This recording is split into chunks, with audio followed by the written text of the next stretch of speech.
Now, I do want to state that any of the ad revenue gained in this video will go to the family of Gannon Stauch.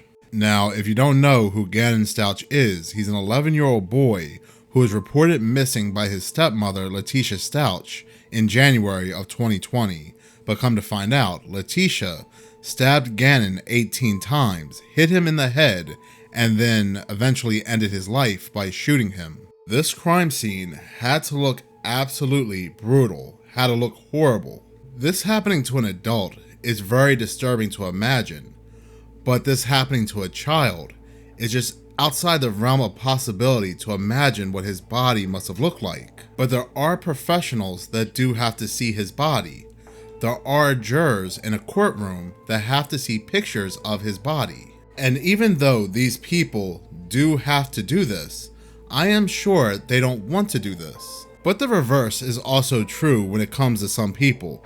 They don't have to do something, but they still want to do it anyway. Now, this true crime YouTuber who goes by the name of Zavgirl, who's actually pretty popular, she had over 100,000 subscribers, now a lot less. She's down to 98,000 due to her doing something very, very disturbing. Zavgirl decides to go to the state and buys the autopsy photos of Gannon Stauch's dead body. Now, as someone who's made true crime videos, I have a hard time seeing an adult's dead body, but seeing a child's dead body, that is a thing of nightmares. So who would buy an autopsy photo or photos of a dead child from a case that was closed 2 years ago? So what is there really to be gained from autopsy photos from a case that happened over 2 years ago? Well, Zavgirl decides to create a YouTube video talking about the Gannon Stauch case, and in that YouTube video, she includes his autopsy photos, everything. It even shown, which I believe it's shown, his genitalia. She didn't get permission from Gannon Stauch's family. Matter of fact, Gannon Stauch's birth mother stated that she didn't want anybody talking about the case, that the case was being handled, but Zavgirl continued making videos about the case. And worst of all is not only is she getting clicks and views, she also has this video monetized. So she's making money off of a dead child's autopsy photographs. It just blows my mind how vile people can be when it comes to money.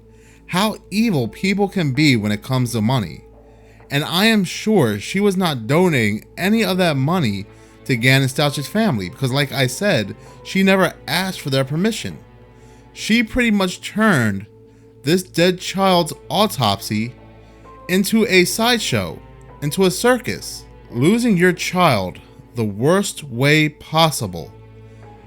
And then on top of that, somebody is making money off of their dead body, off of their autopsy photos. This is a nightmare for the family. This is hell. This is horror. I can't imagine being this poor family. I can't imagine in my wildest dreams this happening to me. And it doesn't even stop there.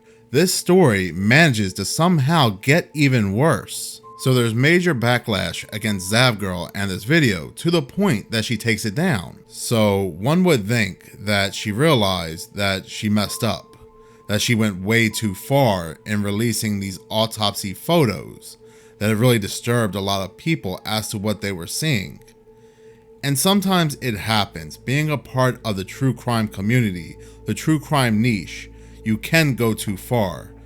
The true crime niche is a very hard niche to be a part of, because not only do you have to be entertaining, not only do you have to be original when it comes to cases that were talked about a million times by a million different people, you also have to balance the fact that you have to be respectful to the victim's family and to the victims. But being respectful to the victims and the victims' families is priority. That's number one. Well, Zavgirl decides to go to her Patreon and uploads these autopsy photos on her Patreon to her members, where they can see the autopsy photos of Gannon Stauch, an 11-year-old boy, for $3. They can see his corpse and all the wounds he endured for $3. This is downright demonic.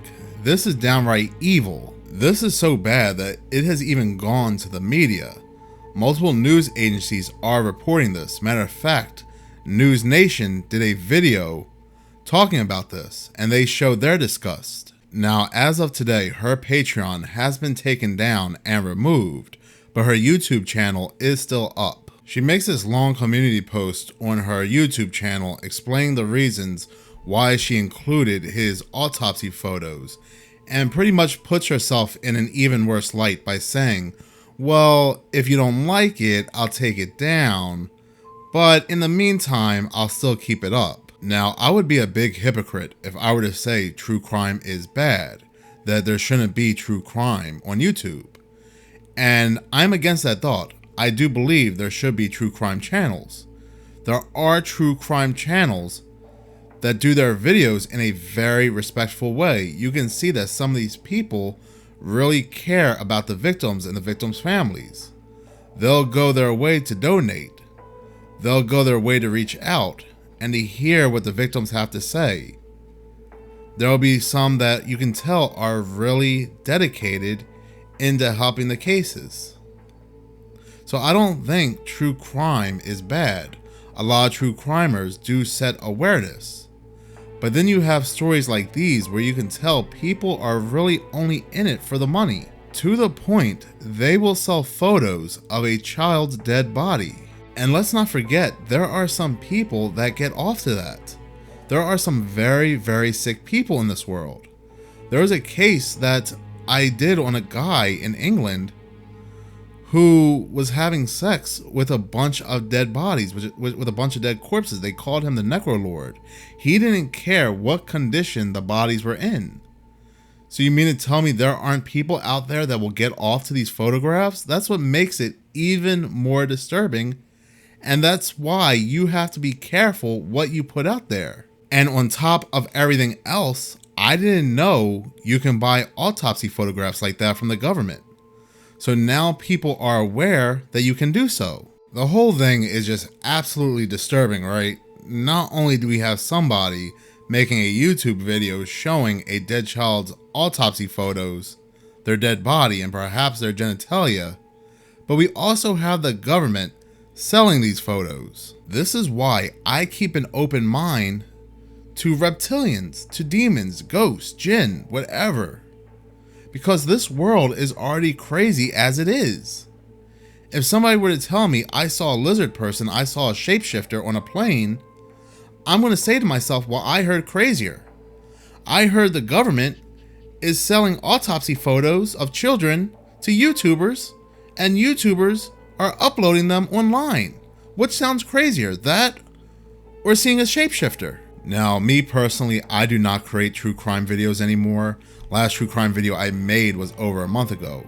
But if you are a fan of true crime, if you like true crime, that's nothing against you. I do watch true crime channels here and there myself.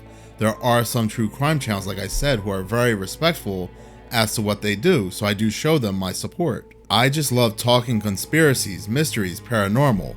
So much so, it's pretty much crossed over to all three of my channels. But I want to hear directly from you. Do you believe she was well in her right in making this video because she bought these photos directly from the state and she is a true crime channel? Or do you happen to believe this world is absolutely nuts? This is why I believe reptilians exist. Comment your thoughts below. In any case, thank you so much for watching. If you like this channel and you want to see more, please subscribe. If you're already subscribed, please like, as any engagement does help the channel grow. Once again, thank you so much for your support.